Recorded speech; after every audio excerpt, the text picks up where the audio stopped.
지난 주일 오후에 우리 교회에서 크리스마스 음악회가 있었습니다. 그날 저는 연합 찬양대가 드린 그 찬송 가운데 두 번째 찬송을 통해서 정말 많은 은혜를 받았습니다. 평상시 우리가 즐겨 부르던 찬송가였는데요, 이 세상에 근심된 일이 많고 또 공고한 일도 많고 또 죄악된 일도 많아서 참 죽을 일이 쌓였구나라는 내용이었습니다. 이 찬송은 왜 우리가 2000년 전에 이 땅에 오신 그 예수님으로 인해서 기뻐하고 즐거워해야 되는지, 또 왜 이렇게 우리가 다 한자리에 모여서 예배를 해야 하는지 그 이유를 가르쳐 주시는 찬송이었습니다. 그 이유는 예수님께서 이 땅에 오실 때에 평강의 왕으로 오셨기 때문입니다. 오늘 본문인 6절에 보면은 BC 약 700년경에 활동을 하였던 이 이사야 선지자는 예수님의 이름 5가지를 통하여서 장차 이 땅에 오실 예수님이 어떤 분이신지 생생하게 우리에게 보여주셨습니다. 첫 번째 이름은 기묘자이고, 두 번째 이름은 모사였습니다. 세 번째 이름은 전능하신 하나님이고, 네 번째 이름은 지난 주일에 말씀을 드린 것처럼 영존하신 아버지입니다. 오늘 그 마지막 5번째 시간인데요, 그 마지막 5번째 이름이 무엇입니까? 평강의 왕, 프린스 오브 피스입니다. 따라서 예수님께서 베들레헴에 태어나신 그 역사적인 순간, 이 BC와 AD가 갈라지는 그런 역사적인 순간에 수많은 천군 천사들이 어떤 내용의 찬송을 했습니까? 지극히 높은 곳에서는 하나님께 영광이요, 땅에서는 하나님이 기뻐하신 사람들 중에 평화로다 라고 찬양을 하였습니다. 그리고 예수님께서도 요한복음 14장에서 평안을 너희에게 끼치노니 곧 나의 평안을 너희에게 주노라, 내가 너희에게 주는 것은 세상이 주는 것과 같지 아니하니라, 너희는 마음에 근심하지도 말고 두려워하지도 말라라고 말씀을 하셨습니다. 자, 그런데 예수님께서 이렇게 평화의 왕으로, 평강의 왕으로 오셨다는 사실을 우리가 너무너무 잘 알고 있는데요, 그 사실에 대해서 의외로 많은 분들이 의아하게 생각을 하는 경우도 있습니다. 왜냐하면 예수님께서 분명히 평강의 왕, 평화의 왕으로 이 땅에 오셨음에도 불구하고 예수님이 이 땅에 오시기 이전에 세상이 돌아가는 모습과 예수님이 오시고 난 그 이후에 세상이 돌아가는 모습이 별로 큰 차이점을 발견할 수가 없기 때문입니다. 즉, 첫 번째 크리스마스 그 이후에 이 땅에 있는 모든 전쟁과 모든 갈등과 모든 또한 다툼들이 사라진 것이 아니었지 않습니까? 오히려 예수님이 오심으로 인해서 세상은 기존에 있던 평화마저도, 그 얼마 되지 않는 평화마저도 잃어버린 것 같습니다. 예를 들면 동방에서 온 박사들을 통해서 이 그리스도가 나셨다라는 소식을 들었던 헤롯은 어떻게 하였습니까? 베들레헴과 그 일대에 있는 모든 2살 아래의 사내 아이들을 무참하게 학살해 버리고 말았습니다. 자기의 어제 저녁에도 우리 영아부 아주 아이들이 나와서 율동을 했었는데요, 그렇게 보기만 해도 인형 같고 귀여운 아기가 아무 잘못도 없이 헤롯의 명령 한마디에 무참하게 살해되는 모습을 바라보아야 하는 그 부모에게 솔직히 무슨 평화가 있겠습니까? 오히려 예수님 때문에 피눈물을 흘릴 수밖에 없었던 사람들이었습니다. 예수님의 부모님도 마찬가지였습니다. 그들은 헤롯을 피해서 머나먼 애굽 땅까지 피난길을 떠났다가 헤롯 왕이 죽을 때까지 고향에 돌아오지 못하고 타향살이, 고향이 그리워도 못 가는 신세로 그렇게 살아갈 수밖에 없었습니다. 예수님이 사역을 하실 때도 마찬가지였습니다. 예루살렘 성전에 올라가셨을 때에 남들처럼 평상시처럼 그냥 예배 드리고 내려오면 될 텐데 거기서 장사하는 사람들을 내쫓으심으로 성전 마당 전체를 뒤집어 놓았습니다. 아수라장을 만들어버리고 말았다는 것이죠. 이러한 모습을 바라본 대제사장과 서기관들은 노하였다라고 했습니다. 심지어 제자들은 어떻습니까? 그들은 가난했지만은 갈릴리 호수에서 평화롭게 고기를 잡고 살던 그런 평범한 어부들이었습니다만은 예수님을 만나고 난 이후로 그들의 삶이 바뀌었는데 어떻게 바뀌었습니까? 결국은 이 땅에서 순교의 피를 흘리면서 삶을 마감해야 되는 인생으로 바뀌어버리고 말았던 것이지요. 어디에 평화가 있습니까? 한마디로 예수님이 오심으로 잔잔한 이 세상, 잔잔한 호수 같은 이 세상에 이만한 돌덩어리 하나를 풍덩 하고 집어 던진 것 같습니다. 그래서 이사야의 예언이 이거 뭐 좀 잘못된 거 아닌가 하는 생각을 하기도 합니다. 우리는 그럼에도 불구하고 이사야 선지자가 예수님을 평강의 왕이라고 불렀던 세 가지 이유를 성경에서 발견할 수 있습니다.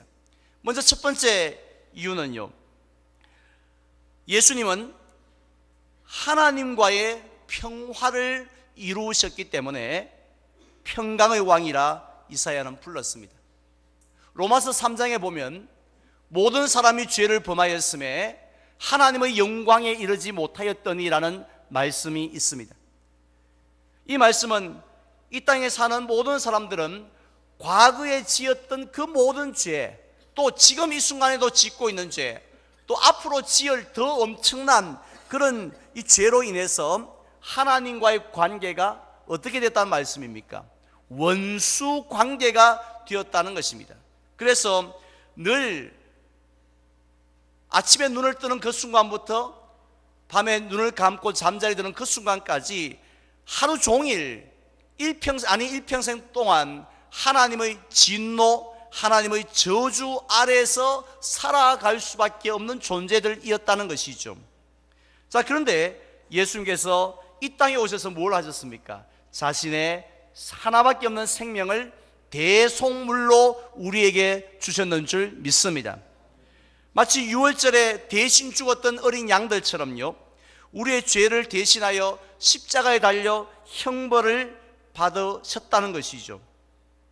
따라서 하나님과 우리 사이를 그토록 심하게 갈라놓았던 그 죄가 다 사라져버린 것입니다.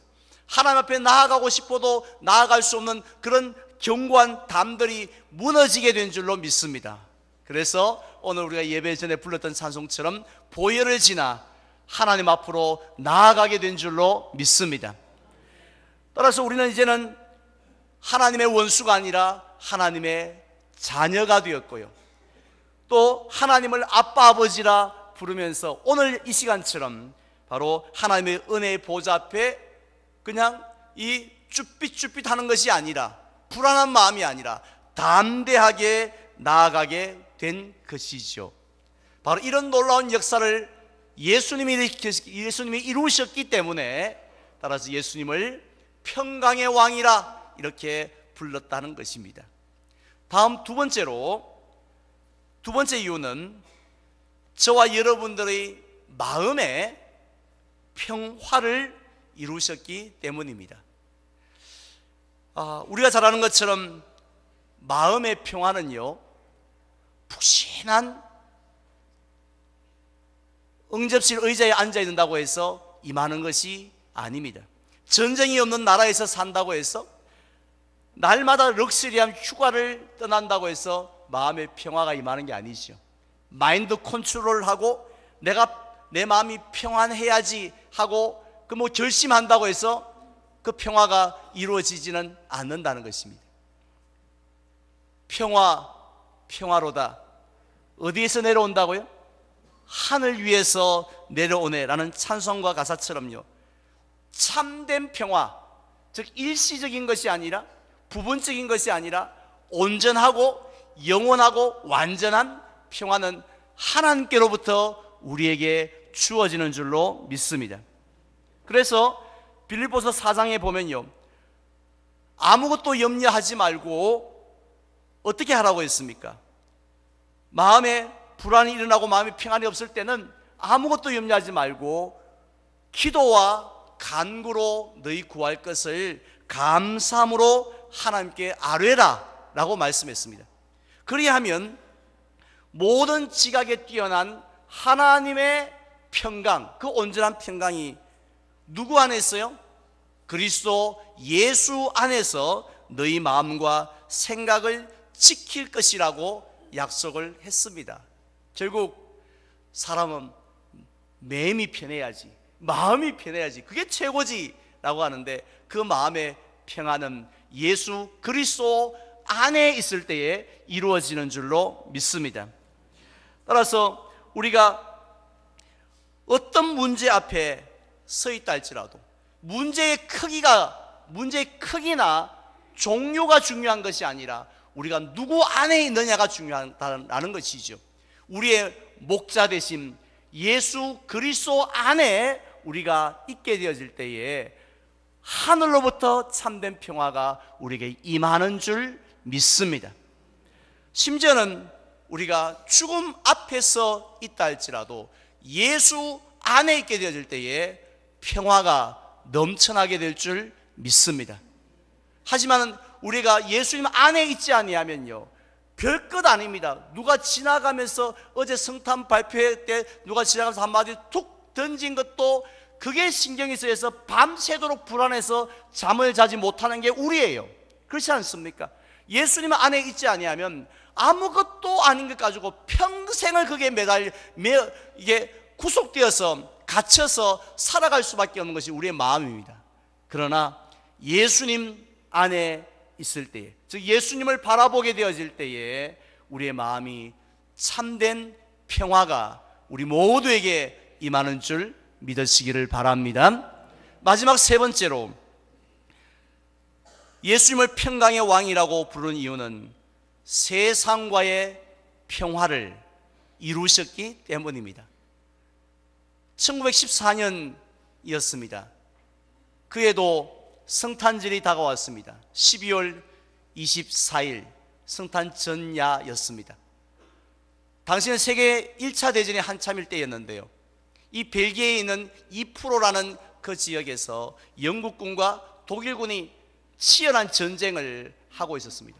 수많은 시체들이 흩어져 있었고 또 부상당한 병사들의 아우성이 전장에 넘쳐났습니다. 언제 또다시 피비린내 나는 전투가 시작될지 모르는 상황 속에 밤에 대기하고 있던 그 양 진영 가운데 갑자기 독일군 진영에서 노래 소리가 들리기 시작합니다. 고요한 밤, 거룩한 밤. 물론 한국말로 부르는 게 아니라 독일말로 부르겠지. 그 소리가 은은하게 이 전쟁터에 시작되는데, 그러자 처음에는 분명히 한 명이 그 노래를 불렀는데, 한 병사가 불렀는데, 조금만 들어보니까 두 명이 부른 것 같았습니다.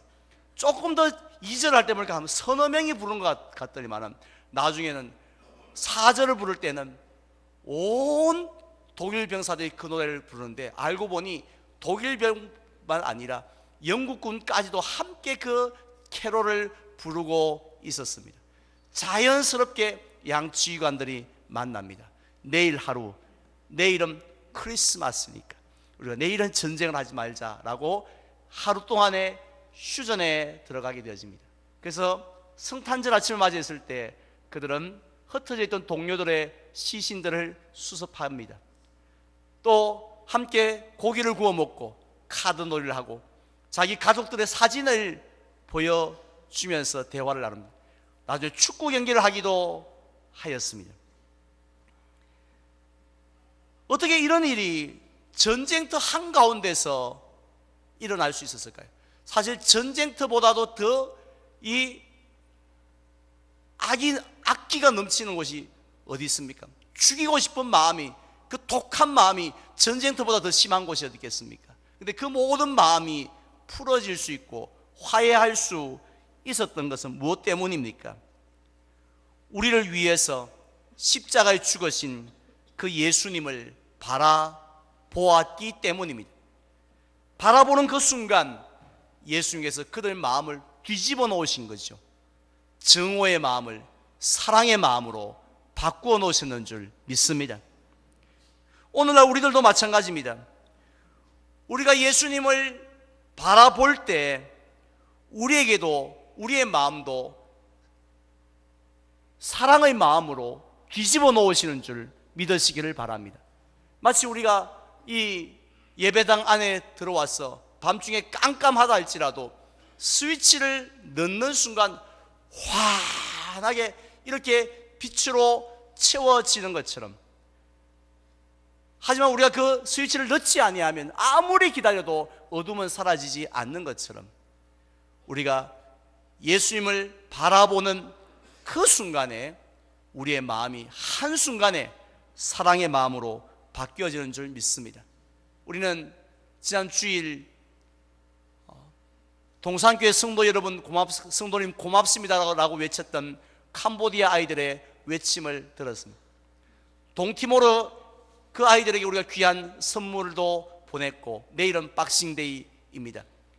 이 지역에는 120명의 가정들에게 귀한 선물을 전달하는데, 저는 이 일을 진행하면서 그 누구에게도 목사님 지금 제정신이냐고, 왜 우리가 동티모르와 뭔 상관이 있으며 캄보디아와 뭔 상관이 있고, 이 동네도 동사무소에서 다 할 텐데 우리 교회가 왜 일을 하느냐고 이렇게 말씀하시는 분 한 분도 없었습니다. 왜냐하면 당연하다, 오히려 기쁨으로 여기셨기 때문입니다. 1층에 라면 트리가 있습니다. 제가 놀랐던 것은 지나가는 교인이 와서 화장실 왔다가 그것을 보고 이게 뭐냐고, 이게 그런 용도의 틀이라고 하니까 나도 이걸 할 수 있느냐고 하면서 우리 교인도 아닌 분들이 이름을 적고 라면 값을 주고 그렇게 가셨다는 이야기를 들었습니다. 왜 그렇게 하겠습니까? 예수님의 마음을, 예수님을 바라볼 때 그 마음을 바꾸어 주셨기 때문입니다. 그래서 예수님을 따르는 사람들은요, 어디를 가나 문제를 만드는 트러블 메이커가 아닙니다. 평화를 만드는 피스메이커를 역할을 감당을 합니다. 우리가 가는 곳마다 평화를 만들지 못하는 이유는 바로 우리가 예수님을 바라보지 못하기 때문에 그렇습니다. 부부 사이에 많이 힘드십니까? 불편하십니까?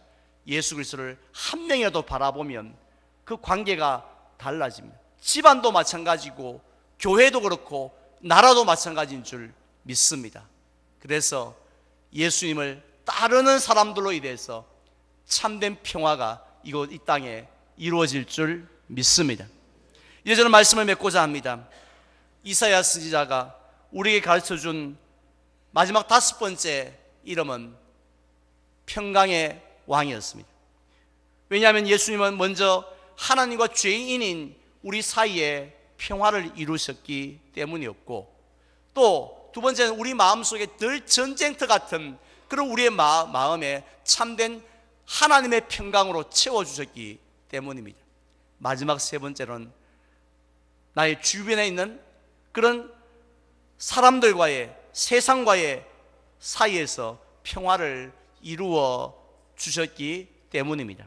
따라서 오늘 이 성탄절 아침에 평강의 왕으로 오신 그 예수님의 평강이 저와 여러분들과 여러분들 가정과 또 온 세상에 충만하시기를 주님의 이름으로 축원을 드립니다.